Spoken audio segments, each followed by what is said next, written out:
Francis Perkins, the idea of German Jewish refugees. You know who Francis Perkins was? Yes, certainly. Yeah. And fantastic. Hello, okay. Is this recording?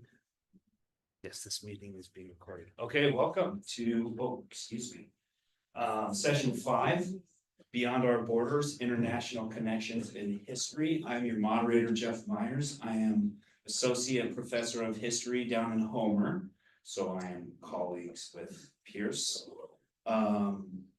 I'm just going to introduce everybody real quickly, and then they're going to give their talks, and then we'll open it up for questions. So I'll just walk around and hand the microphone to whomever has questions. Oh, I'm also on the board with David and Pierce and others who are here. So our first presenter is going to be Pierce Bateman. He's a historian who writes about Alaska, the Pacific, and the modern world.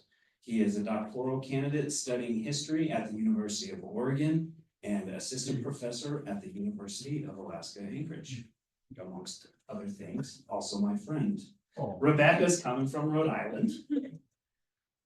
2-day trip. But she's here and she loves it. First time in Alaska. I would be without myself. She is the author of Dear Miss Perkins, a story of Francis Perkins' efforts to aid refugees from Nazi Germany, which received support from a Cokie Roberts Fellowship at the National Archives Foundation and a Rubenstein Center Research Fellowship at the White House Historical Association. She holds a PhD in history from American University and has published in the Washington Post, Times, Slate, the Los Angeles Review of Books, and elsewhere. So lastly, David Ramser, who is the president of the Alaska Historical Society, is a former journalist and aide to 2 Alaska governors and U.S. Senator Mark Begich. Most of you know from yesterday. He is the author of Melting the Ice Curtain, a book detailing contemporary Alaska-Russian relations, and is president of the Alaska Historical Society. So without further ado, Pierce Bateman, Professor Pierce. Oh.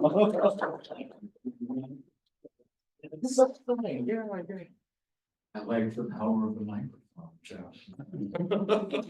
All right, I'll get a timer started here, otherwise I'll go on for days and days. Well, good morning. Glad you're all here for our session today. If those of you who've seen me present in the past, usually I've got some kind of story or something to tell. I haven't got one of those today. This is what I did this summer, so hold on to your pants. I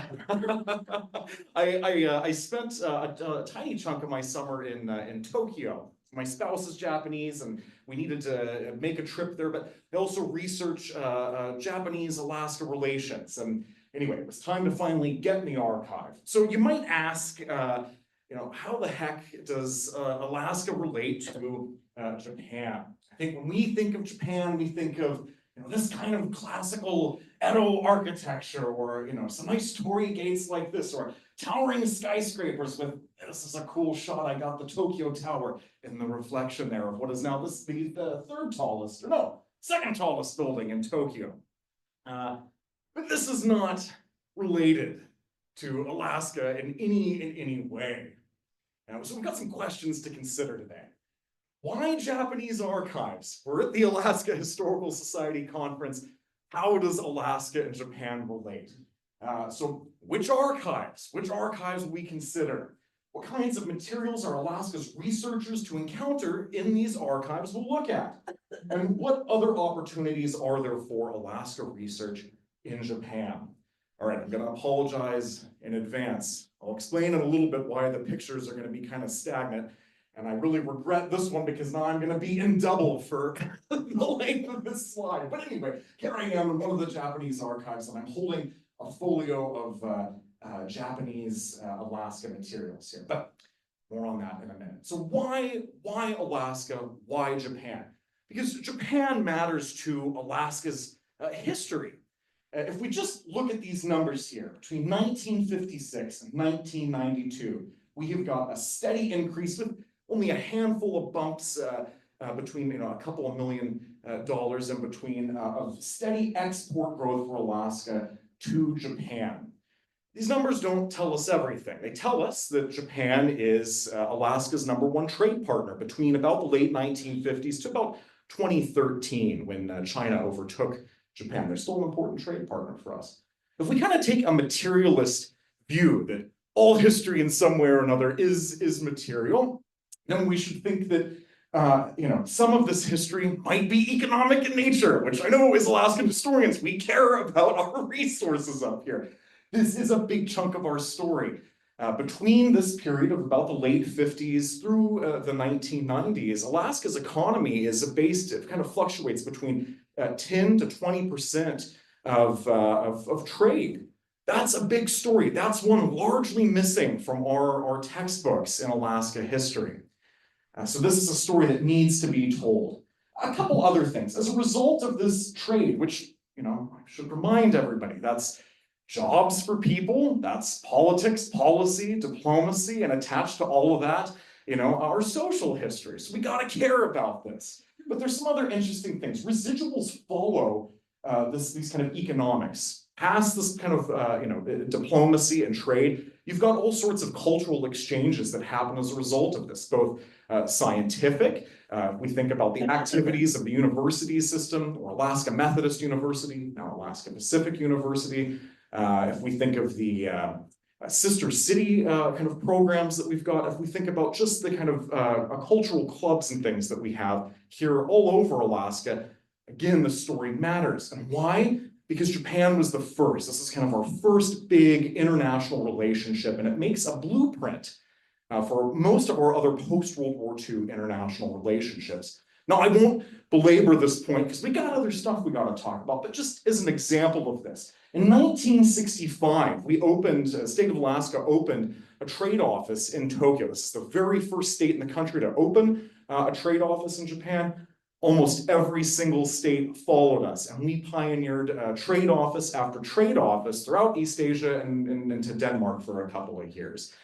We still have trade offices, though in kind of a different capacity. But our one in Japan set this kind of precedent for subnational diplomacy. This is diplomacy from the United States, not led by our national government, but by our state and municipal governments. So Alaska is kind of pioneering in this way. So again, Japan matters in that way.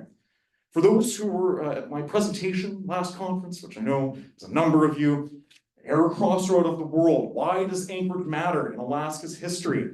Because of Japan. The markets in Japan made it necessary to have the polar route and the Great Circle route, which connected Anchorage to the United States, to New York and Minnesota and Chicago and all of these places, and in Europe to the markets in Japan. We're now the air cargo crossroads of the world, not the air passenger crossroads of the world. This would not have happened without Japan. All right, so hopefully I've answered my first question. Why Japan? Because it matters. It's significant to us. So what do we do then? How are we to go about investigating all of these topics that I've just kind of mentioned in Japanese archives? Well, there are kind of two major archives in Japan. There are many more. Just like here, we've got lots of local archives. But there are two big national archives, are the National Diet Library and the Diplomatic Archive of the Office of Foreign Affairs. It's got some long name. I got it on the slide so you can see it there. Forgive me for not remembering, it's a mouthful. The National Diet Library is much like our Library of Congress. It sits in the shadow of their Capitol building there, has kind of similar resources. So all of the books published in Japan have a home there, just like our Library of Congress. Lots of primary sources and kind of one-of-a-kind items as well. Let me talk just a little bit about what it's like doing research at one of these archives. If you don't know Japanese, this is a problem.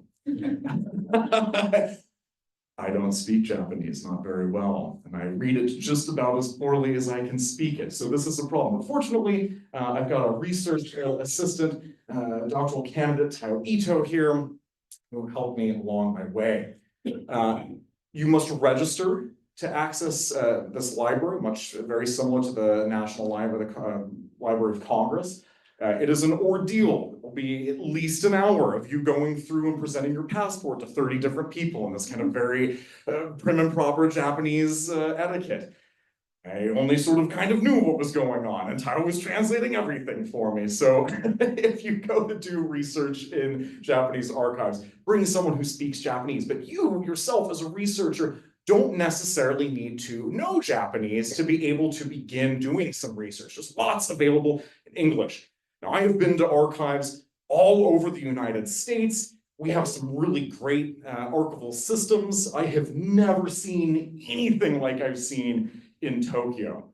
But here is kind of our irony. The most wonderful search system, you can search in English, you can search in Japanese. If you were to just type in Alaska in katakana, or if you were to write it in Romanji, our Roman alphabet, Alaska, you will get the exact same search results. Our system is that good, all text encoded. Almost every item in that library has been digitized. You cannot access it without going into the library to look at that, and you may not take pictures of any of it. So you notice I have no pictures of inside of this building because cameras were forbidden. So in this kind of classic Japanese fashion, we've got high tech on one side, and we've got photocopies out of 1990 on the other. And so that was how I was able to get my research materials, was paying by sheet for photocopies, no photographs of the National Dial Library. Oh, well, what can you do? So what's in here? Well, let's take a peek. All sorts of really interesting stuff. Again, not document collections like a standard archive, but all sorts of interesting one-off kind of publications. So I run through a couple here. These are the ones that just interested me for my research. Thousands and thousands of pages of results on Japanese materials, or rather Alaska, Japan related materials in this archive. I didn't even scratch the newspapers. A lot of work for me to do, a lot of work hopefully for more of you to do, because I can't tackle this research alone. I'll try my best. All right, so let's run through a couple of these. One of the first things I found so exciting, and actually the only thing that was not digitized, was the Alaska Kenkyu. And Kenkyu means research. And this was a publication, a joint publication between Nagoya Gakuin University and Alaska Methodist University in the late 60s, early 1970s. And this is where the first kind of educational exchange program between Alaska and Japan was formed. And they published a journal for the span of years, and it documents that relationship. There is one copy of one of the issues in the UAA library. No more in the state of Alaska. I looked. They have a full set of these, so I photocopied all of them, and I'm trying to figure out how we can get some copies of this legally to the UAA library. But it documents just the entire component of this relationship between Alaska and Japan through the university there in Anchorage. These next two publications, these were publications put out by the Alaska state government on how to do business and how to access our mineral resources here. Curiously, the State Archive does not have copies of these. They are both in English and Japanese. Really interesting to get a look kind of at what is kind of the peak of this relationship, to see how the government is trying so hard to court Japanase business interests to get them to develop our mineral resources, or to start a business up here. And this would have been the exact same, starting business in Alaska, as what Seibu would have used when they built the Alyeska Resort in Girdwood. Another wonderful publication here is the Alaska Soran. Soran means almanac. I know Trisha Brown's in the back there. This is the Japanese equivalent of what you worked on for years. Woohoo! Shout out to a great publication there in the back. But this is kind of interesting. They only published this for 2 years. This was attached to the Alaska Kai, we'll talk about in a little bit. But the Alaska Soran was kind of a guide. Oh no, can I talk about it? Is it on the slide? Oh, it is, good. Let's talk about the Alaska Kai. The Alaska Kai is the Alaska Club in Japan. This was made up of members of the Japanese Diet, This was, they're titans of industry. Think of, Edison or Elon Musk or something, all of the equivalent of those in Japan. They were part of this club because they wanted to develop Alaska. They wanted these raw resources for their industry there. And they wanted some kind of guide. And so they published this for their 20th and 25th anniversary formation and put this out. And it's an interesting source because even though it's a guidebook on Alaska, and as Alaskans, we probably don't need a guidebook on what kind of animals are up here. But what is really interesting is the history that the Alaska Kai writes of themselves in this. I've been researching Alaska-Japan relations since 2019. I've had to put all of this, timeline and stuff together myself. Really interesting to see an American perspective of this history, an Alaskan perspective of this history, versus a Japanese perspective of this history. Very different things present in this publication. So, one embarrassing story. Do I have time? We've got time. Keep in mind, Japanese is pretty poor. And I'm just typing in various keyword searches related to Alaska. And I find one that looks promising. It's in my time period, the late 1980s, early 1990s. I thought, yes, let's go for that. And I click on it and I'm like, this is a rather strange looking magazine. All right, so I went to the appropriate pages and, the book just started off with ads. The cover had a fisherman on it. I thought, that's kind of appropriate for Alaska. Wonderful little article on fishing in Alaska. Now, I don't have a picture of inside of this building, but it is a room about the size of this whole first floor with just docks and docks of computers. They're all facing one direction and everyone can see you, and I'm in the one way in the front so everyone can see, and it's kind of staggered. And I clicked one page too far. Pornography. So that one didn't get printed. Anyway, but I did save the article. Rather interesting. I think that tells us something. You have a little porn, you have a little Alaska fishing thing in your writing there. It's interesting. Alaska's on the minds at all times in Japan. All right. Got myself in trouble there. Now I'm sweating. The other archive I went to, this one is perhaps the most exciting. Well, I think the National Library is the most fun, the most interesting research library I've ever been to. This is where all the gold is, where I would encourage you all to go. So in January of this year, the Foreign Ministry Diplomatic Archive, that's what this is, they unclassified most of their files on Alaska-Japan relations. It is dozens and dozens of collections on fisheries, timber, oil, natural gas, the consulate, Expo 70, you name it. If Japan interfaced or was interested in it, they've got files on it. The difficulty is that you have to request this stuff way, way in advance. I know there's some archivists in the room and you guys know about sensitive information. This is very much kind of a National Archives type thing where, yes, it's been declassified, but every single item must be gone through to make sure there aren't any sensitive tidbits in there. And indeed there were. So I requested 50 collections. I got 5, barely had time to go through that. I'll be going back to get more. It takes a long time for this to go through. And that was with them expediting it for me. This is a little research room, really pleasant. Kind of bizarre, there was a protest against American tourists going on while I was in there, so didn't feel super welcome. So I was going through Wally Hickle's documents in this archive. I was like, oh, back to America! And all of that was in Japanese, so I only sort of kind of understood it. Another picture of inside. This one I was allowed to take pictures in, so I've got some images of documents here. So like I said, here's the collections that I went through. I went through the records of Expo 70, doing on time. Woo, not great. Expo 7, I'll say this letter. Suffice it to say, I went through a number of really interesting files here, barely scratched the surface, found all sorts of interesting things. Perhaps the most exciting of which was the Alaska Joho. And this was the monthly magazine put out for like 25, 30 years of the Alaska Kai. And it is the richest source of Alaska-Japanese relations because all of those members who were involved in these business, cultural, diplomatic relations were publishing articles with their perspectives and the things that they saw in Alaska or wanted to do in Alaska, or the people that they talked with up here All of that is documented, but only some of the issues were present here, and I could not find full set, so there's a mystery that remains. I don't know if Phil White's in here. This should be of interest to him.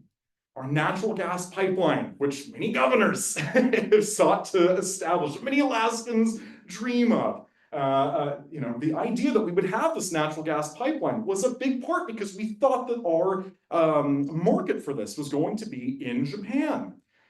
And they brought prime ministers and MPs up here and they said, yes, we would like to do this.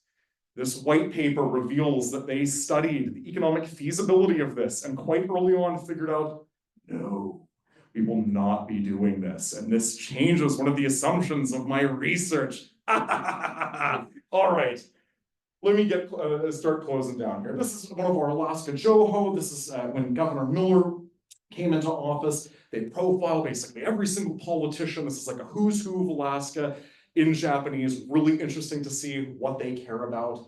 This was kind of special to me. I'd gone through all of the state archive Japan office records down in Juneau.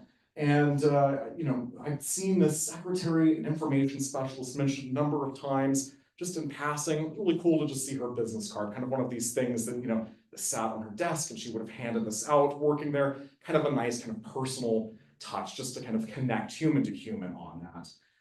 Letter again, lots of these, probably not supposed to touch that. Lots of stuff in English as well, which is interesting. So even if you can't read Japanese, the other half of things that are in Juneau are in Japan. All right, so documents so far, running out of time. So this elusive Alaska Joho, this is what I gotta go back for. For me, this is the kind of major goal.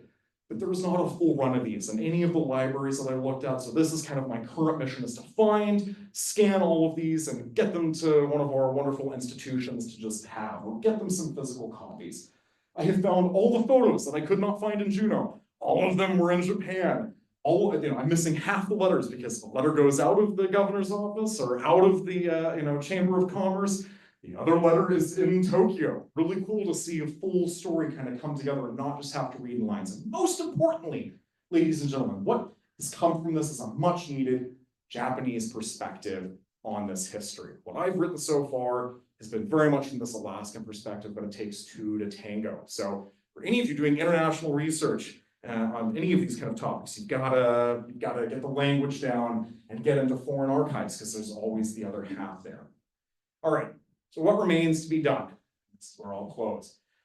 Like I said, there are dozens of collections to go through. Pulp, timbery, fisheries, oh my, I didn't even get into these files. The Alaska Joho, like I said, remains a mystery. Gotta find a full set. There are lots of sites related to Alaska-Japan relations. Hoping to go and document some of these, like where the trade offices used to be. That's gotta be done. There are lots of people still alive, engaged in this history. Gotta do oral histories. Gotta find someone more capable of me to do it, who has better Japanese. Finally, bookstores, because there is a really rich literary tradition in Japan about Alaska. All Japanese students from, I would say, the last 2 generations have read Hoshino Michio's work in schools there. We have very few of his books published in Alaska. Spouse has presented on this before at the Society. We are working to translate some of this and get it available to Alaskans. It is critical to understand 1980s, 1990s, early 2000 Alaskan or Japanese perspectives on Alaska, to read this, because this is what their students are reading and why people like my spouse decided to come to Alaska and make a life up here. One final thing, Google Translate, pretty amazing right now. So don't be afraid to whip out your phone and do a little translation. It's not perfect, but that's pretty damn close to this. Ladies and gentlemen, thank you for your time.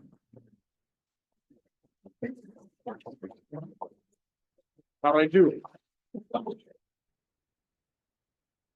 Okay, thank you. So, I'm sorry, this was setting perfect. 2027. All right, Rebecca, you're up. Wherever you'd like to go. Just set my PowerPoint, so, Oh. or I could still use my computer. No. Pages.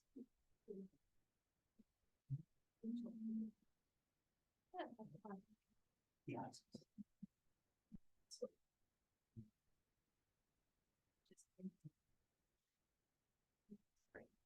they're gonna be over here or over there. Maybe we can move this. Sure.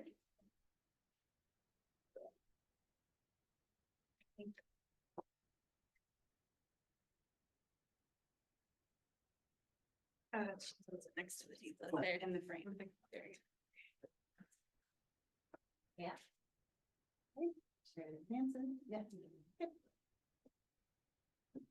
Thank you. That was an awesome presentation, and I would much rather listen to someone talk like that than read, but unfortunately mine will be read. It is an excerpt from my forthcoming book, which will be out in January and available for pre-order, anytime. Frances Perkins was the first woman to serve in the presidential cabinet, the longest serving labor secretary, and an architect of the New Deal. Yet beyond these accomplishments, there's another dimension to Perkins's story. Without fanfare and despite powerful opposition, Perkins helped save countless Jewish refugees fleeing Nazi Germany. Faced with growing odds against them, allies of these refugees turned their attention toward a distant idea in terms of both practicality and mileage, the frozen tundra of Alaska. Frances Perkins supported this idea. In late 1938, she suggested that Congress open a separate quota for German Jewish refugees to move here. Quotas, the numerical cap that dictated how many people born in each country could immigrate per year, accrued decade-long waitlists in the immediate aftermath of Kristallnacht, a Nazi pogrom that made headlines around the globe. The Alaska idea was one among many suggestions forwarded by Jewish allies, and she was not alone in proposing it. It aligned with other US government aims, including the economic development of a sparsely populated territory and militaristic defense of the Aleutian Islands, barely 3,000 miles east of the Japanese Empire. While Perkins proposed several ideas to aid refugees, including issuing charge bonds, prioritizing children, and approving repeated visa extensions, the idea of an Alaska quota stands out as exceptional. But the idea of a German Jewish settler colony in Alaska cannot be separate from its imperial context. When these conversations were happening in 1939, Alaska was one of several territories where colonized people lived under US control without full rights as Americans. By late 1939, Secretary of the Interior, Harold Ickes, took seriously the possibility of refugee settlement in Alaska. He brought the idea to Congress and collaborated with lawmakers in an attempt at legislation. In these conversations, Perkins appointee Isidore Lubin, head of the Bureau of Labor Statistics, represented the Labor Department alongside the Interior Department and Congress. The resulting legislative vehicle, the King-Havner Bill. I'm just curious, raise your hand if you've heard of the King-Havner Bill. Only in Alaska, that's more hands. Failed in Congress for the same reasons as another piece of pro-refugee legislation a few months earlier, the Wagner-Rogers Bill, to bring thousands of Jewish children, anti-Semitism, restrictionism, and xenophobia.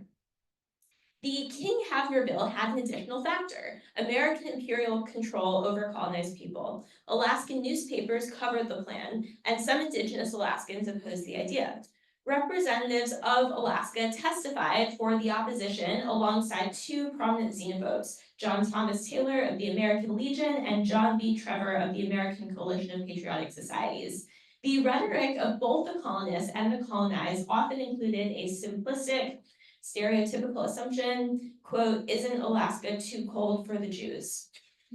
In the end, anti-Semitism, restrictionism, and xenophobia prevailed over the American imperialistic drive to expand, develop, and settle Europeans on indigenous lands. Here, the story of Perkins's efforts to aid refugees overlaps with the story of American imperialism in two profound ways. First, American anti-Semitism, restrictionism, and xenophobia were so strong that they overpowered even the drive to imperialize Alaska further. Predominantly white-presenting European refugees were still too Jewish or other to pass as white settlers in the eyes of enough congressmen. Second, while the primary impetus for Perkins's suggestion to settle refugees in Alaska was undoubtedly an effort to save refugees' lives, Perkins had an imperial mindset rooted in her personal background and experiences. She believed in American goodness and American progress. America as a land of opportunity worked for her ancestors, so why not for Jewish refugees? Perkins was not an opening credits character in the story of the King-Hafner bill, as was the case with the Wagner-Rogers bill's time on Capitol Hill. The 1939 attempt to impeach Perkins had decimated her political capital. Basically, anti-New Dealers in Congress had introduced a resolution to impeach Perkins over a labor strike led by a communist immigrant from Australia. They accused her of plotting to overthrow the government, but could not impeach her because there were no real grounds for the accusation. Nonetheless, while the Alaska idea gained steam, Perkins was not in a position to lead on anything controversial. Other political figures had to take the lead, despite Perkins's political history on the topic of settling Alaska. For example, the Labor Secretary and her Commissioner of Immigration, Daniel McCormick, had looked toward Alaska as early as 1935. A white man named Antonin Pokrovsky, who signed his name Right Reverend Antonin, Bishop of Alaska, sent a letter to Perkins in January 1935, recapping a recent in-person conversation with her and Commissioner of Immigration McCormick. The bishop's letter to Perkins epitomized key themes of settler colonialism. He mentioned the counting of indigenous people and white people and wanted to see more of the latter. He referenced the Russian-American Company's 1844 census, 20,000 to 25,000 indigenous people, and 8,587 white settlers. The bishop added that in 1930, there were 59,278 people in Alaska, 10,188 white, and, quote, if we exclude all temporary residents as government employees and the rest, hardly 4,000 will be left for the permanent settlers. The letter continued, quote, as a characteristic for Alaskan natives, we must admit that they are good-natured people, but not very easygoing ones and not industrious at all. Moreover, some tribes are dying out, end quote, as if they were dying out on their own. The bishop suggested that the U.S. should, quote, move up to Alaska 40,000 white farmers who will stay there. The further development of the territory into the self-supporting and prosperous state will be guaranteed during the few coming years, end quote. He recommended Russian people specifically. Perkins seems not to have responded directly to the bishop, but on February 7th, 1935, she wrote to the Secretary of Interior. Here you can actually see him in Alaska. My dear Mr. Ickes, please find herewith copy of a letter from the Right Reverend Antonin, Bishop of Alaska. I would be glad to have your views as to the practicability and desirability of the project. Though both were in motion, neither Alaskan development nor the refugee crisis topped American headlines or political priorities in early 1935. By late 1938, however, both had changed amid a geopolitical landscape on the brink of World War II. On December 3rd, 1938, Perkins wrote again to Ickes with a newfound sense of urgency about the Alaska idea in the aftermath of Kristallnacht. Between Kristallnacht and Perkins's letter to Ickes, Congressman Charles A. Buckley, a Democrat from New York, suggested the Alaska idea to FDR, who dismissed it as, quote, obviously out of the question. Perkins and Ickes persisted. Ickes, a self-described curmudgeon, whose autobiography is literally Autobiography of a Curmudgeon, who didn't get along with many of his subordinates or even his wife, got along with Perkins as much as he got along with anyone. Perkins sent Ickes details from the Commissioner of Labor Statistics, Isidore Lubin, regarding the possible admission of refugees to Alaska. Lubin, a Perkins appointee, had an office in the West Wing to advise FDR directly on measuring the labor market. Perkins asked Ickes what he thought of the details that Lubin had compiled. Representatives from both departments convened the following month. On January 14th, 1939, a group of 10 people met in Lubin's office. They included Lubin, Felix Cohen from the Department of the Interior, a representative from B'nai B'rith, and refugee advocate Cecilia Rozovsky from the German Jewish Children's Aid. Cohen delivered a report arguing that increasing immigration would bolster American economic growth in Alaska, and that increasing the population in the territory would support national defense. Subsequent discussion culminated in an understanding that government officials and immigration advocates should draft legislation for Congress. The idea of settling refugees in Alaska was taking concrete shape. Legislation would grant concessions to several nonprofit corporations to develop Alaska, and the nonprofits would employ immigrant labor to do so. Clearing each acre would cost $50 to $75, and settling each immigrant family would require $5,000 to $7,000. The process would take 3 to 5 years. If the idea became a reality, immigrants would not be permitted to leave Alaska, and they could not apply for US citizenship unless Alaska became a state, which in 1939 was 2 decades away. Meanwhile, the politics of Alaska's development had other players. The colonial governor of Alaska from 1939 through the post-war era had a rivalry with the Secretary of the Interior. From 1934 to 1939, Ernest Gruening, raise your hand if you've heard of Gruening. Okay, so this is like a Gruening crowd. Gruening had served as director of the territories and island possessions within the Department of the Interior. He was of German Jewish ancestry himself. With a small office and little more than lobbying influence, Gruening's role had been to supervise colonial possessions. Regarding Gruening's relationship to the Secretary of the Interior, Harold Ickes, historian Daniel Immerwahr writes, quote, "Their politics didn't differ much, but the pair nevertheless clashed with all the passion and pointlessness of two apparatchiks in the Soviet bureaucracy. Like any good Kremlin rivalry, it ended with exile in Siberia, or in this case, with Ernest Gruening being removed from Washington and sent to Alaska in 1939, end quote. The Interior Department published a report entitled "The Problem of Alaska Development," also known as the Slattery Report. Felix Cohen wrote it, and Undersecretary Harry Slattery signed an introductory note. Slattery's introduction served to make the report sound less Jewish, which was politically advantageous to proponents of the Alaska Plan. The report proposed moving 50,000 settlers into Alaska, 10,000 each year from 1940 to 1944. In October 1939, Gruening expressed optimism about a potential gubernatorial appointment in Alaska. He was also positively disposed toward the possibility of settling refugee populations. He wrote, quote, "I am very sympathetic with the refugee problem and should be glad indeed to have the right type of refugee come to Alaska. By right type, I mean persons who are physically and mentally equipped to adapt themselves to an environment and a mode of life which is very, very different from anything they have hitherto experienced," end quote. Gruening speculated that Eastern Europeans, especially Czech immigrants, might be a better fit than Central Europeans for Alaska, joining a chorus of government officials speculating which national origins would be most adaptable to the cold. But Gruening changed his tone in reaction to the Slattery Report. Remember, he didn't like Ickes. He wrote to Ickes that economic development and military defense were excuses for aiding refugees. Ickes basically said, so what? For Ickes, the most reputable opposition to the plan came from Indigenous Alaskans. An Alaskan Weekly editorial described colonizing Alaska with refugees financed by private capital, that it is Jewish capital, and that the refugees to be poured into Alaska if this bill is passed will be Jewish is obvious, end quote.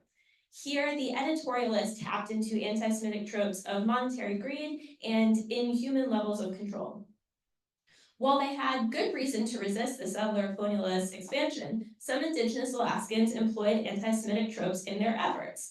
People are complicated, the story is complicated. Minority groups can, of course, exhibit discriminatory behavior. The same Alaska Weekly editorial continued, "Consensus of opinion that Jews would be the least desirable of immigrants because of being the least adaptable," end quote.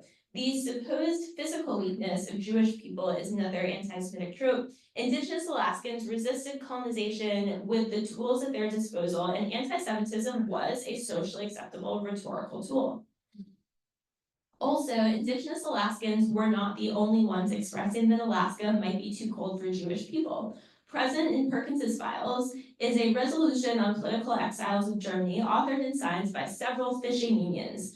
Predominantly white, these workers included cooks, deckhands, dock workers, waiters, and waitresses. According to their resolution, quote, "Another great race, the Jewish people, is now faced with mass extinction by the brutal fascist oppressors of Nazi Germany. They proposed welcoming the oppressed Jewish people to the United States, and that we make this nation their home as it has always been for oppressed people," end quote, and fact check false.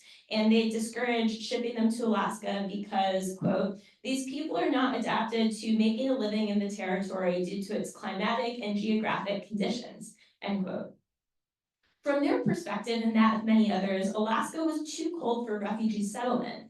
This Alaska's too cold for the Jews trope seems popular among everyone except for the Jewish refugees themselves. Jewish refugees expressed eagerness to move to any place where they could live safely. Bruno Rosenthal from Germany wrote, quote, "Neither coldness nor other nature forces shall prevent us to do our duty. Gives us not charity but assistance that will be the very thing for Alaska new pioneers," end quote.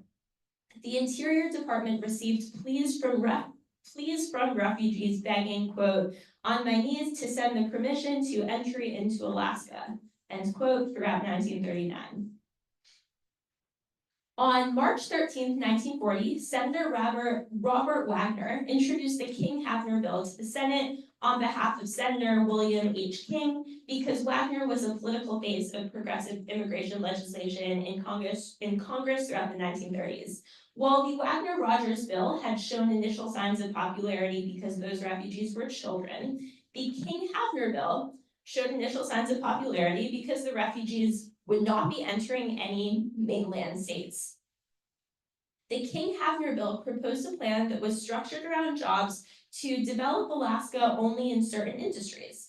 Refugees between the ages of 16 and 45 could participate only if they qualified for these jobs. If they did, they could bring their wives and children. If these refugees wanted U.S. citizenship, they'd need to apply from their country of origin. The jobs themselves would be open to American citizens first, aiming to counter opposition about refugees taking American jobs. The Senate Committee on Territories and Insular Affairs heard testimony regarding the proposal. In his testimony supporting the bill, Ickes reiterated the Interior Department's points about economic development and military defense. 4 individual witnesses expressed opposition. 2 represented Alaska, Don Carlos Brunel, mayor of Seward and senator-elect in the Alaska legislature, and Anthony J. Diamond, delegate from Alaska to the U.S. Congress. Diamond, who was born in New York and not indigenous to Alaska, claims that any immigrants to Alaska outside of the U.S. quota were, quote, opposed by practically everyone of the present residents of the territory, end quote. Diamond himself was sympathetic to further economic development and population growth, just not by immigrants who were not permitted in the continental U.S. Diamond and Brownell agreed that Alaskans did not want refugee settlers. Neither distinguished much between indigenous Alaskans and white settlers. People in Alaska, however, distinguished between settlers and immigrants. In many of their views, settlers increased Alaska's chance of statehood and the accompanying rights of citizenship, whereas an immigrant population on the rise in Alaska would compound Alaska's sense of otherness. By 1940, Gruening firmly sided with the opponents, looking out for his own popularity in the territory where he governed. The other 2 opponents who testified were the practice advocates of American xenophobia, Colonel John Thomas Taylor of the American Legion and John B. Trevor of the American Coalition of Patriotic Societies. Taylor and Trevor hold considerable weight in American politics. The Wagner-Rogers bill had died in committee the previous summer following their opposition, and King-Havner met a similar fate. By June 1940, the Committee on Territories and Insular Affairs decided that the bill would not reach the floor.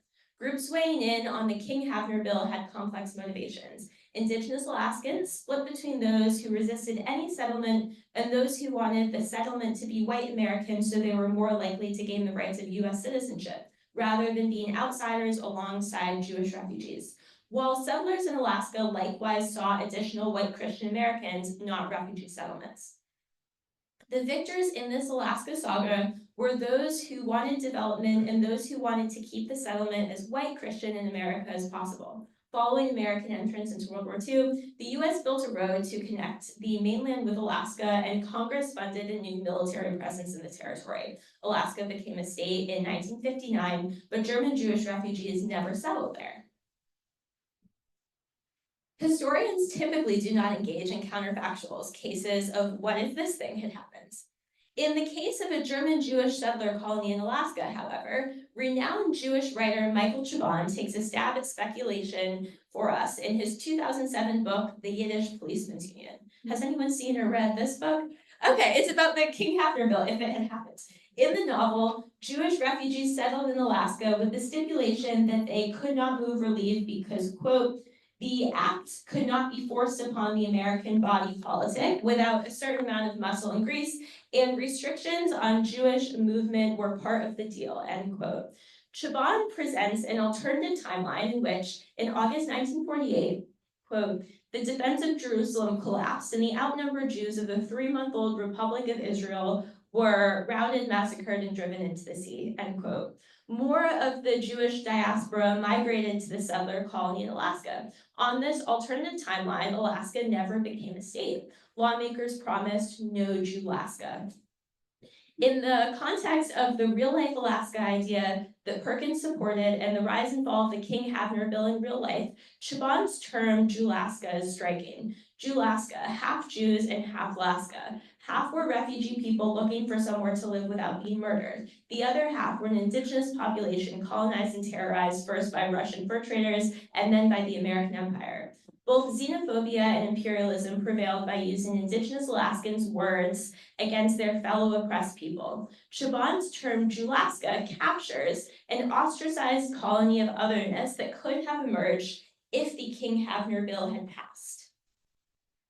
Perkins viewed both parties just as people. They demonstrated her compassion, but also revealed her shortcoming. An American empire was not her motivation, but it was her blind spot. To quote historian Daniel Immerwahr, the US knows how to hide an empire. Thank you for listening. Hope I didn't go too far over.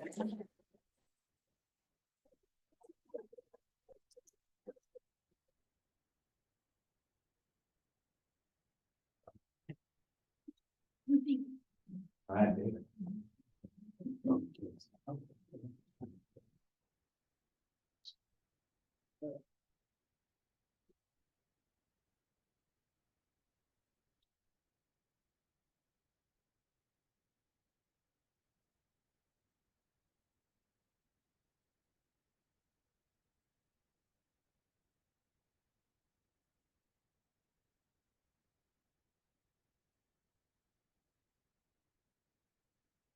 Thanks. Thanks, Jeff, for the opportunity to present on this panel devoted to international influences on Alaska history. Now, we all know that our neighbor to the west, Russia, has cast an oversized cloud on Alaska, beginning as our colonial overlord nearly 2 centuries ago. Today, I'll focus on the more recent history between us, what I call the ice curtain era of the 1980s and beyond. 36 years ago, on June 13th, 1988, this Alaska Airlines 737 departed Nome and headed due west and sat down about 45 minutes later on a bumpy gravel runway in Providencia, USSR. On board were 82 passengers, business and political leaders, international journalists, and most importantly, about 30 Alaska Native elders. The so-called friendship flight was the culmination of several years of diplomatic cajoling in Alaska and Russia to reopen the Bering Strait between us. The border had been sealed by Cold War paranoia 40 years earlier. And by garnering international media attention across the world, the single flight helped launch several decades of emotional, prolific, and sometimes perilous interactions in business and culture, science, and educational exchanges between the US and Russia. Today, nearly 4 decades later, it's probably more dangerous to cross the date line into Russia than during the height of the Cold War. In President Putin's Russia, saying or doing the smallest wrong thing, such as a $50 donation to Ukraine's charity, could land you on a Siberian gulag for 12 years or worse. The friendship flight between American and Russian citizens this flight celebrated is no more. So let's explore what happened. So everybody here knows that the relative closeness of our 2 continents enabled a shared indigenous culture dating back 30,000 years to the time of the Bering Land Bridge. For centuries, northern peoples freely crossed the icy waters between Alaska and Russia for hunting and fishing and to share a similar culture.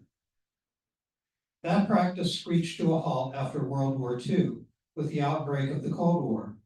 Nervous about militarization on both sides of the strait, US and Soviet governments decided national security interests outweighed those of Alaska and Russian natives.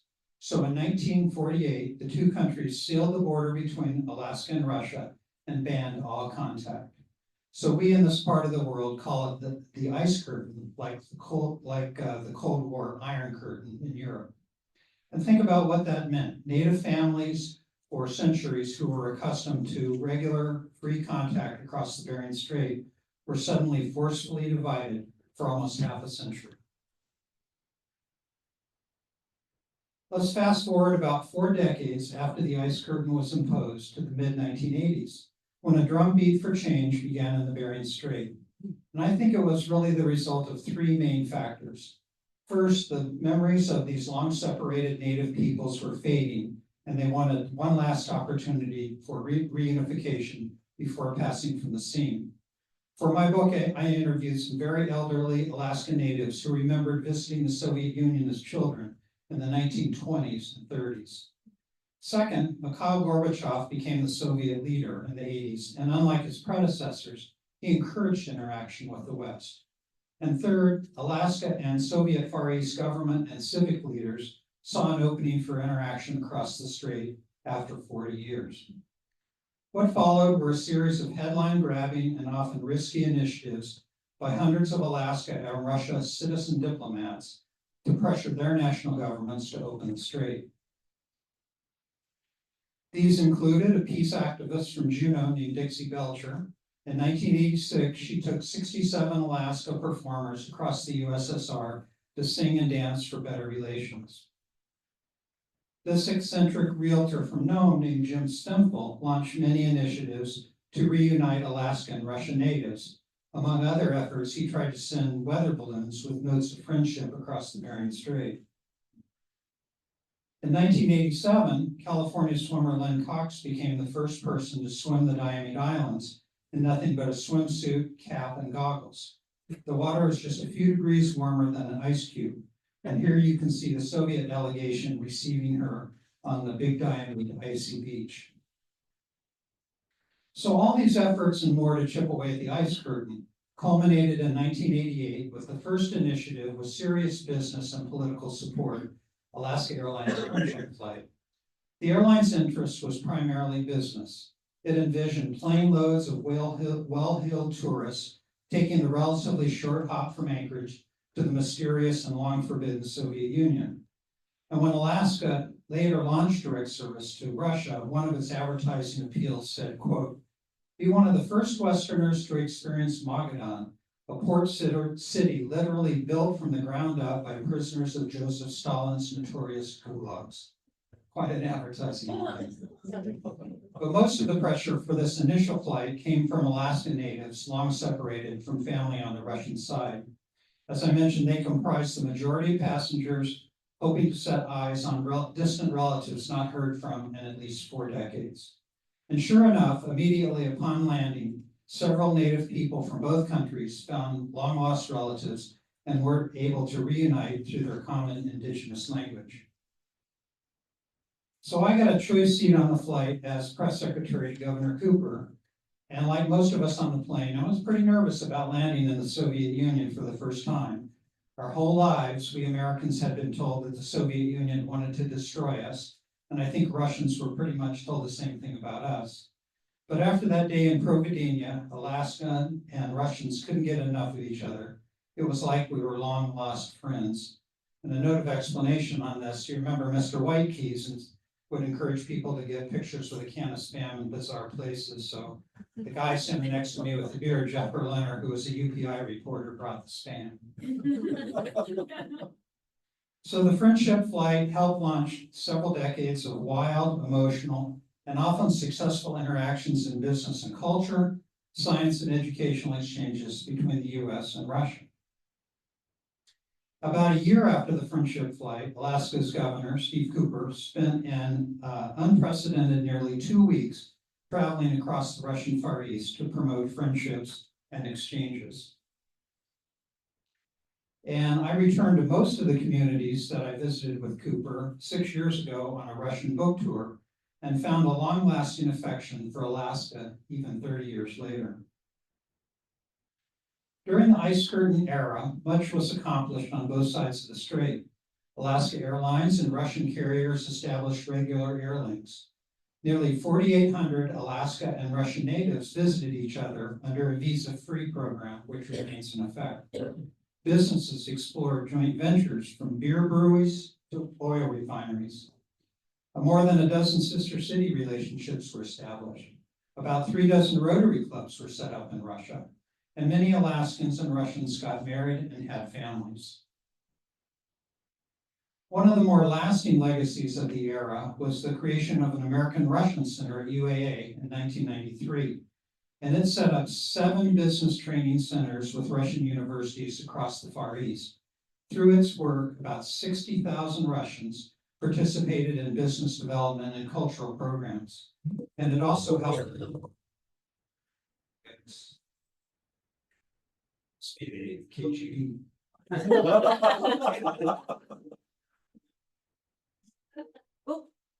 Oh. Shoot. Wait. Oh.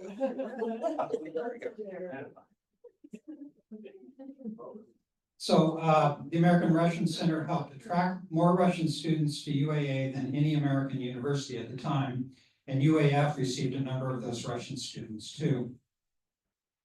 So by the late 1990s, relations across the strait began to cool for several reasons.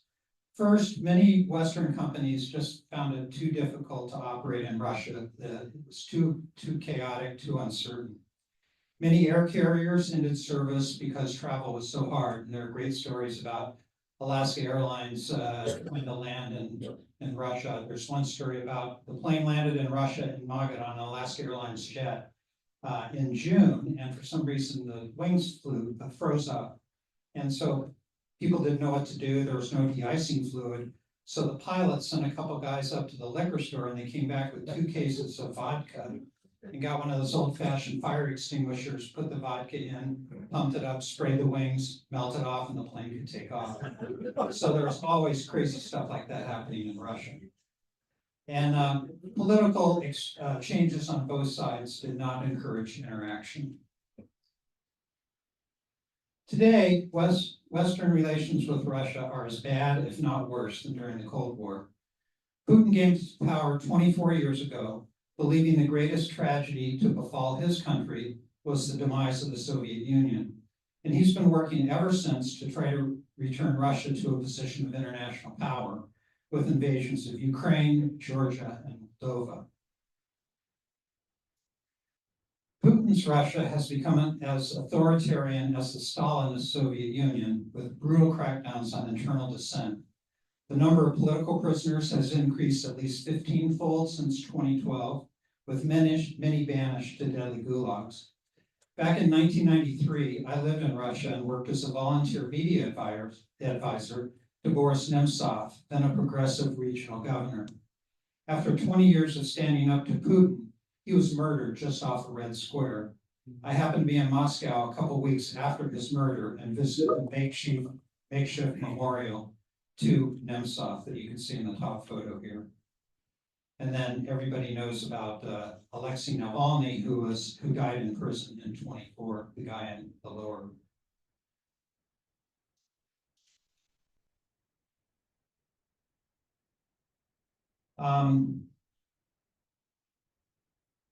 So Nemtsov's right-hand man.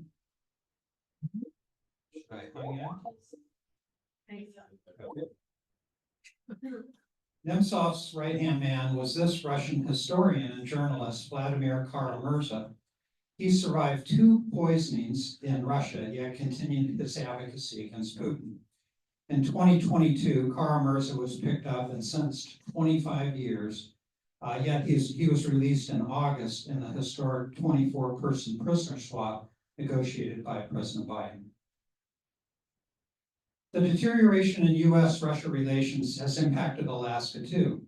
The dozen sister city relations established between Alaska and Russian Far East communities are mothballed. That includes the most active sister cities of Anchorage and Magadan and Fairbanks and Yakutsk, and direct air links are suspended. The University of Alaska's policy permitting Russian students to attend our university at in-state rates is still in effect, But when I checked with UAA a couple weeks ago, there was only a single Russian student on campus compared to the more than 100 a year at the height of goodwill. Most joint scientific and cultural exchanges are suspended. In Russia, paranoia is understandably rampant. The few Russians I still try to communicate with are reluctant to use social media and regular email. There are numerous signs that the current Cold War between us is heating up.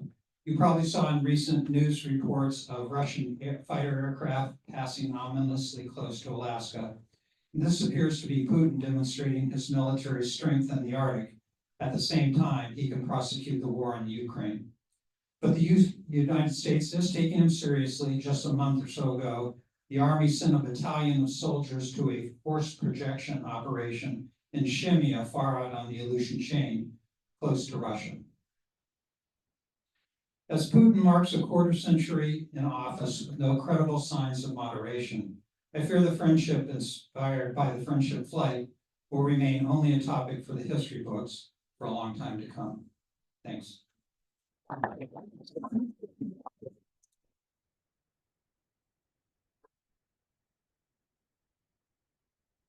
Okay, thank you, everybody. If Pierce, if you wouldn't mind coming up and sit here for Q&A. Let me just set this computer up. Let me figure it out. But before I figure that out, our questions, I'll just start handing, just start in front and then move back. Thanks, Jeff. Rebecca, I have a question for you. I'd like your opinion of Kristen Downey's biography of Frances Perkins.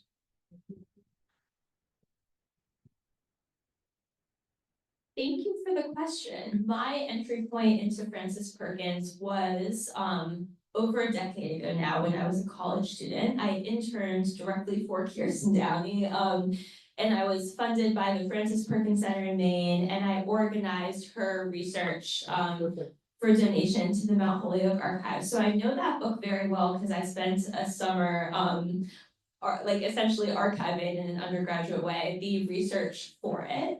My book is different from hers. Hers is comprehensive. Like, she knows details very well. I think my interpretation is different from hers because I'm a historian. I think her writing is better than mine, though I aspire toward hers. I have 2 copies of the book and I reference them regularly, but I also love Madam Secretary by George Martin from 1976. I think it's one of those rare books that has aged incredibly well. Like, there's kind of nothing wrong with it, even though it's by a man in the 1970s. Nothing against men in the 1970s, but like, that book has aged well. So my book would not exist without the woman behind the New Deal. Thank you. All right, I'll go with Tom back here. Question for Rebecca. I wonder if you looked into any of the sort of correspondence of Felix Cohen in working on that project. Because as you know, he was, in addition to writing the Slattery report, he was the New Deal's main guy on Indian policy, the author of the Indian Reorganization Act, really pushing that American policy away from the assimilation period and strengthening tribes. So I wonder how that his role in this reflects on the effort to look at the refugee resettlement through the lens of settler colonialism.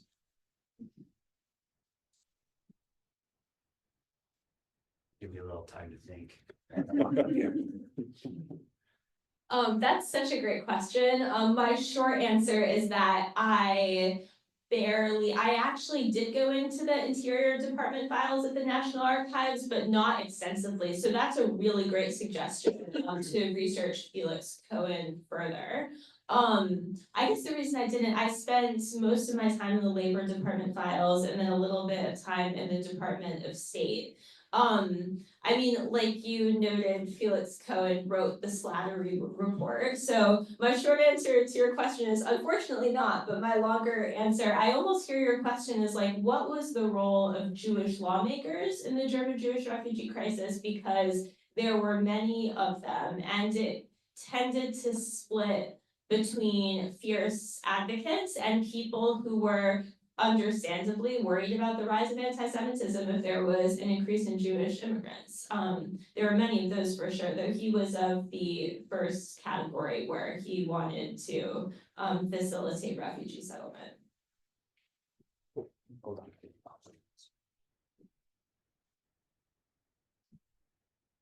Thank you. This is for David. Thank you for that great overview. And today, I was wondering the other day about the Alaska Native and Russian people and whether they really are still going back and forth kind of in a low-key way, and or if there has been any consequences of that travel.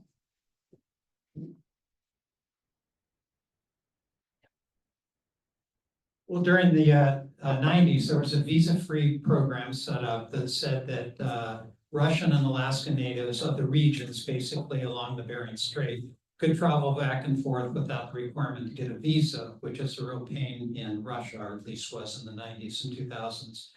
And like I said, almost like 5,000 people took advantage of that program. It's not without burden. They have bureaucracies set up on both sides in Nome and in Russia. And so you have to go through that, but you don't have to get a visa. But I think the program is largely on mothballs now because relations are so tense between the two countries. It's still on the books, and maybe if Putin ever disappears from the scene and there's a cooling of relations, that it'll start back up. But there's very little travel right now.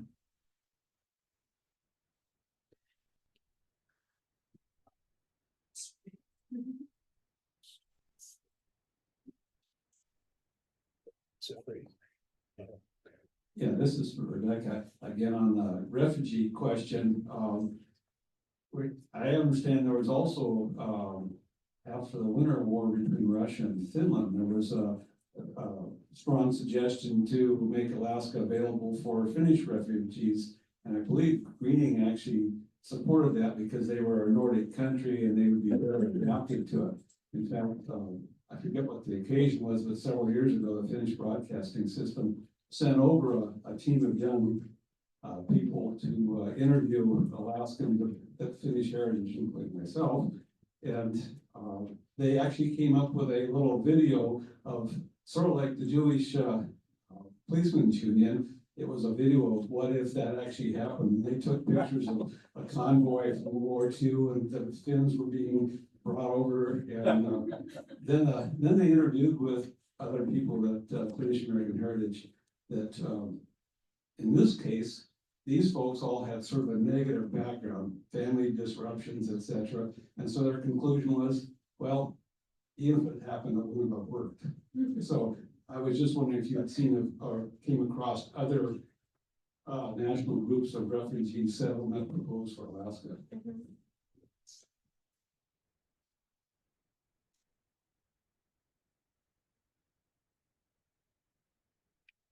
I'd love to watch that video, if you don't mind emailing it to me, RebeccaBrennergraham@gmail.com. I had not heard that story. The closest I had heard is that the Soviet Union did something very similar to settling refugees in the frozen tundra, and Stalin used them for work to support the war efforts.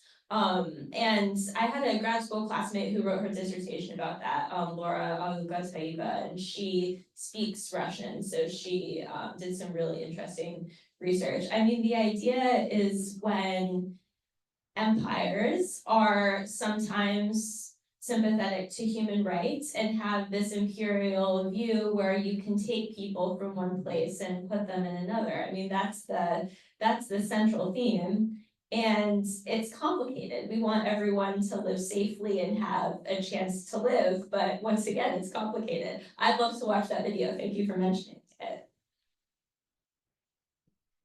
Yes, there was a Jewish autonomous oblast that they put in like Eastern Siberia, which is still here today.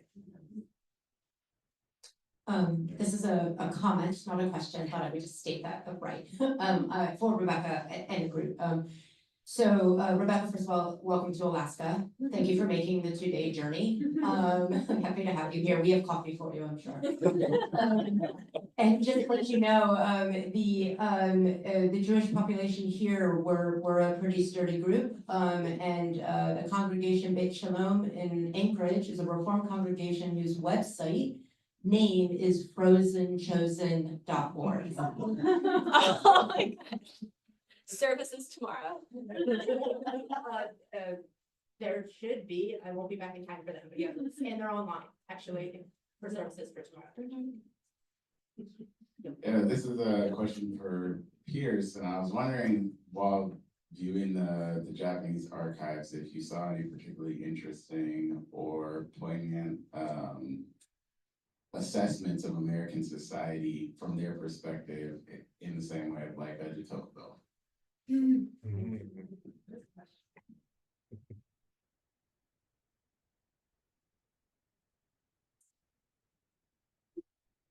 That is an excellent question.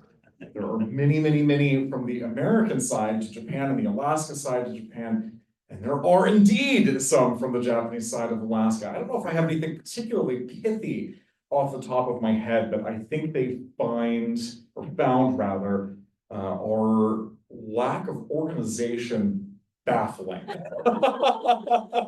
That we could, for instance, there's a period known as the Nixon shocks in the early 1970s, where Alaska, those of you who don't know, our pipeline was all made of Japanese steel. We'd already kind of lost that chunk of our manufacture sector. There was no one in the United States that manufactured pipe that big. So we had to go to Japan, where all this great industry was. So we bought this pipe from them with the idea, through all of the documents I've gone through, and that's without going through most of the oil files, Alaska and Japanese side, that we would be selling our oil to Japan.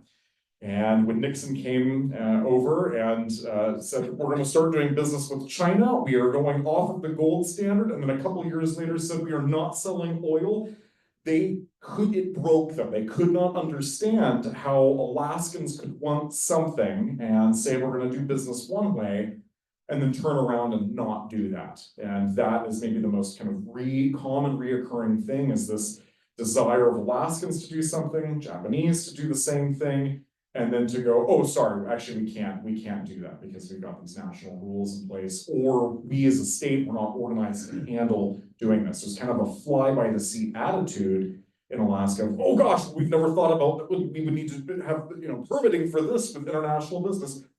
Foreign policy. So there are some kind of polite but very kind of subtext irritated Japanese businessmen that are like, why is this the way that we do things? So great question. Thank you. That's a very good question. I think Avtana.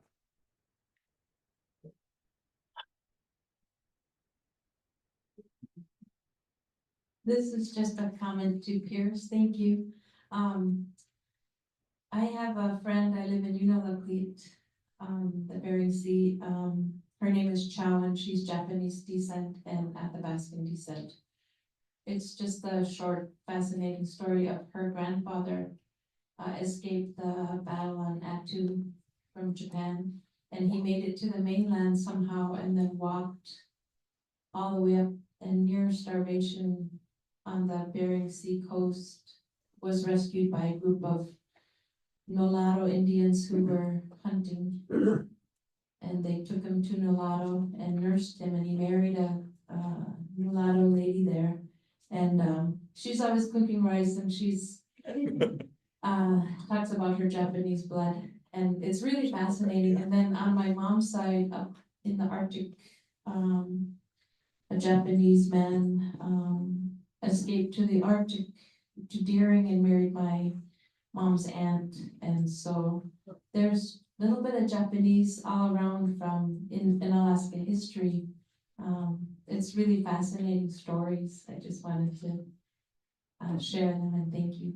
Thank you very much. We got to talk more about that. Question for David. A few years ago, there were Russian parliamentarians who were talking about, some kind of historic stake they might still have in Alaska. And, you know, we kind of laughed it off at the time. But then you hear how those similar kinds of claims kind of cleared the way for invading eastern Ukraine. And that recent New Yorker piece about the claims that they were making of northern Norway along the border there, and you know, kind of preparatory to possible expansion efforts there. So is anything going on currently? Talk about Alaska that we should know about.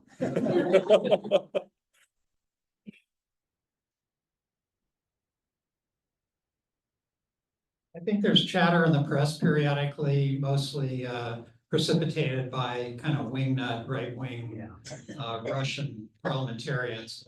I know some years ago, Putin was asked about, do you want Alaska back? And he laughed it off and said, nah, it's too cold for us, which is pretty rich coming from Russia.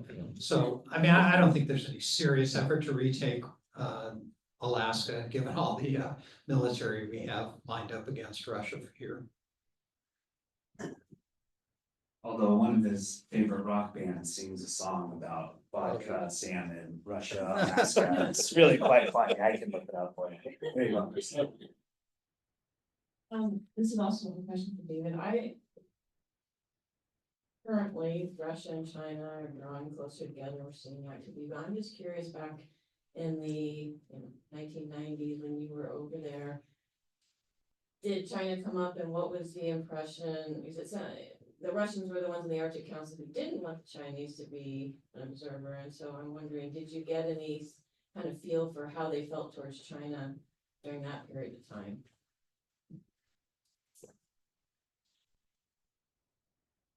I think Russia has long considered China its #1 partner for a lot of natural resources that are located in the Russian Far East, oil and gas particularly. A lot of their development goes to Russia, so they consider them big partners. And it's amazing, cities like Khabarovsk on the Russian side is just right across the border from China.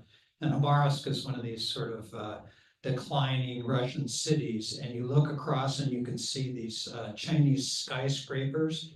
And so I think there's a lot of envy on the Russian side about how sort of materialistic and capitalistic the Chinese have become, and really have developed much more quickly than Russia. So I think, you know, the two leaders have a simpatico relationship and are building an alliance against the West. And China is still very dependent on Russian natural resources. I saw a hand. I'm Christine. Anyone else? Oh, Stephen, go ahead. Two comments and a question. There's a terrific article by Andrei Znamensky, who's on the editorial board of Alaska History, on the question of Russia's interest in Alaska. Andre concludes that it's a lot of fun in the kiosk press, and there's no traction whatsoever in anyone else. Where's the article? I'll have to give the site. Okay. I had a student some years ago who was incredibly interested, a Japanese student, Rosemary Shinohara's husband, actually, Vincent Shinohara, in Japanese fishers who drifted out of jurisdiction and into Alaska. Have you paid any attention to that as of interest to you? Only in passing a little bit. I know one of what was Richard Pierce's press, the Limestone Press. I know there's a book on that, but I have not investigated that. But there are a number of I mentioned, you know, kind of used and new bookstores. There is a great interest in Japan in that topic, and they've produced many books on it. We have not touched it. So it's a very live topic in Japan. Rebecca, I had the great privilege of being the first person to go into Felix Cohen's personal papers that are in the Sterling Library at Yale. I did an article on that. I spoke to his widow. I would urge you to get up to Yale and look at the personal papers. It's quite a trove. Thank you, Stephen. Any other questions or comments for our esteemed distinguished panel? Oh, sorry, Christopher.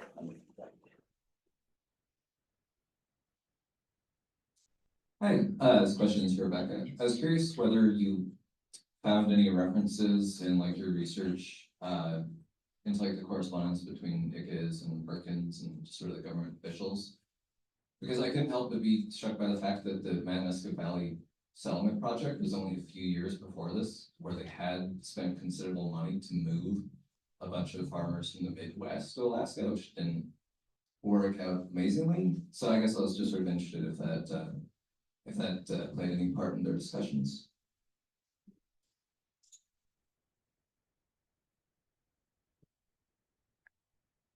There is a great new book that I don't remember the title of, but the author is Derek Lieber, and it's about 4 of Roosevelt's cabinet secretaries and 2 are Perkins and Ickes. So that book would have the most detailed information on their relationship to each other.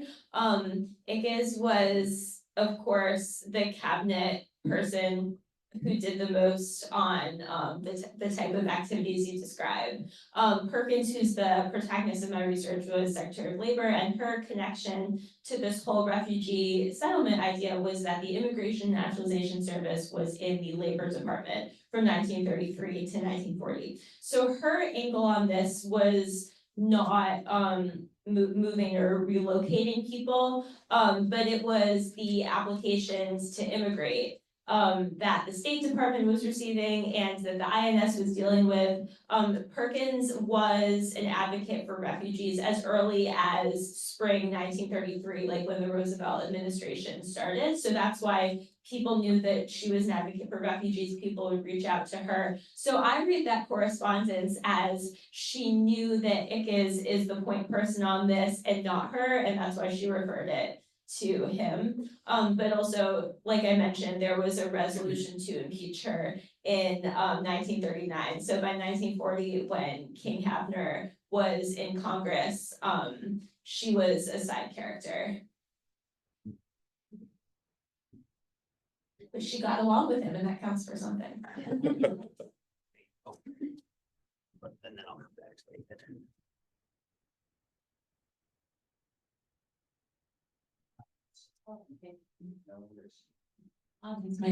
This is for David. We were living on St. Lawrence Island when the Iron Curtain fell. My husband's a teacher, and he took students over to Providencia, and then another group of elders to meet their long lost family that they didn't know, had heard from for 40 years, and we saw the weeping and the joy of reuniting.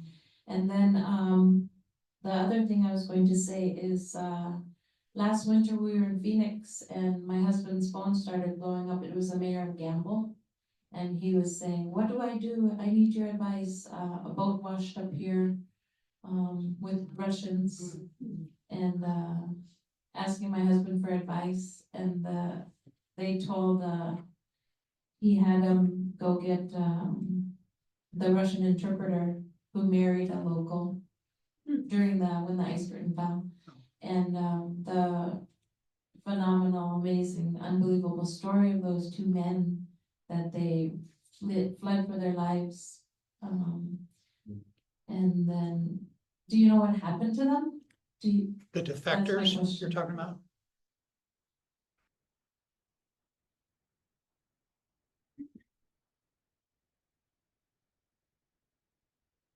Hey, you're talking about the Russian defectors? Yes. 2 guys? Yeah, I have a couple chapters in my book on that. And the deal was these 2 young Russian men falsified their identities from Moscow and made their way to Magadan to what was a planned ceremony on the international date line to celebrate a Bering Bridge expedition. I think it was 6 Alaska and 6 Russian skiers and explorers. And they were going from Russia across the Bering Strait to Kotzebue. And so these 2 Russian journalists falsified their way to Little Diomede Island and asked for asylum to the National Guard who was there. And they were held for a couple days, granted asylum, brought back to Anchorage. They were spotted riding their bikes around Anchorage and eating pizza with the National Guardsmen. And then they disappeared pretty quickly after that. And I've tried to find those guys for years. I contacted all my Russian contacts to see if they could help me chase them down, and they just sort of disappeared. So I don't know that anything particularly bad's happened to them, but I just think they're, pretty below radar. This is two different guys from. Oh. From this past year, they were fleeing the war in Ukraine. Oh, yeah, I do remember that. I don't know. I think they're in New York. Did you say? No, I didn't. There's an article in the Okay. New York Times, I think, about what ended up happening to both of them. There's a lot of Ukrainian guys like that. Just a quick story. Our microwave broke at our little condo in California last year, and we called the repair shop, and this Ukrainian guy showed up, didn't speak a word of English. But he repaired the microwave and talked to us through Google Translate on the phone. What's wrong with your microwave? Here's how to fix it. And I showed him a copy of my book in Russian. He flipped through it, had a big grin. He said, "Oh, those are the good old days. That'll never happen again."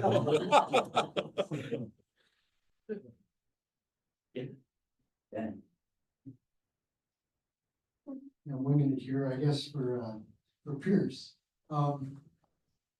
Post World War II, I've been kind of impressed, obviously, quite impressed with Japan and how they're living a civil, peaceful, I guess.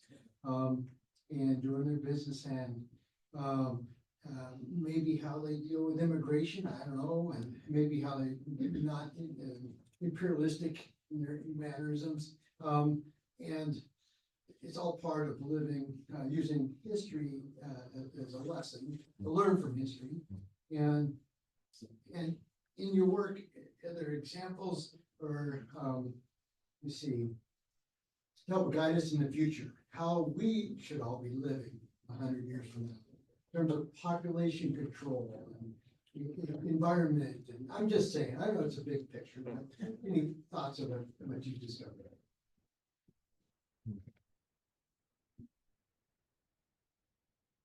All right, I'm gonna partially cop out on your question, because I can't speak to such heady things, but what I can tell you, my motivation in writing this dissertation, my master's thesis, is that for our immediate needs as Alaskans, our oil is gone. Or is fast disappearing anyway. For those that were in Fran Ulmer and Phil White's discussion yesterday morning, look at the economic kind of breakdown of our state. Oil is already on the way up. It is now in third place. That is crazy. One of the things I learned in my initial research is that every time there is a dip in our oil prices, there is an immediate period of diversification fervor where Alaskans freak out and go, "Oh my goodness, what can we do to invest and do better?" Every single time we remember, "Oh, Japan, let's go do some business over there again." It would behoove us with all of our international relations, and now that would be particularly with China, South Korea, and Japan, to not drop them like a hot potato every single time there is some shiny new thing or a rise in oil prices or some other kind of economic thing, because each of these nations recognizes every time that we have a lack of interest, even if it's for 3 or 5 years, the fact that the door kind of temporarily closes, there is a lack of interest in doing business. That hurts our relationship, or less kind of people-to-people connections between these nations in Alaska than there used to be. And I would say that we have lots to remember in just being nice, even if the money isn't good. I think it was, let's see, a couple of years ago, it was the 50th anniversary for the first natural gas export to Japan. We don't export natural gas to Japan anymore. Yet there was a huge celebration in Tokyo commemorating this 50th anniversary. Our governor, Dunleavy, almost didn't go to that and was pressured by a lot of people smarter than him that he needed to go do that so that we don't just spit in the face of our greatest economic ally. It's historically been that way. Alaskans need to do better with our partners, even in these kind of tough times. So I'm sorry, that's a bit of a cop-out on that, but for our immediate concerns and long-term future, we need to be good to our international partners. I think David is a great example of this. Even though times are tough right now, we gotta keep these conversations going with our friends abroad. Anyway, I'll get off my soapbox. All right, I think, one more quick one and we'll call. All right, we'll call her. Call it. Could create a riot, I'm not sure. You know, I'm from Louisville, Kentucky, so I don't live in Alaska. But, you talk about oil is gone. From our neck of the woods, we would say, what is this all, what's all this about Anwar? Now, that seems to be. That's a quick. It seems that there is plenty of oil here for us and natural gas, and if we're gonna have this dispute with China and Russia. It seems as a nation, we should be considering how that could help us in whatever is the future. Now, I know there's a lot of environmental issues with that, and maybe you can address that too, if you like. I'm just asking. That's right. Primarily have shoes. Yeah. I don't know, we might have to shelve that. Over drinks tonight. Yes, there is a banquet and a bar walk, so yeah, you'll bring it up again. I would just like to thank Rebecca and Pierce and David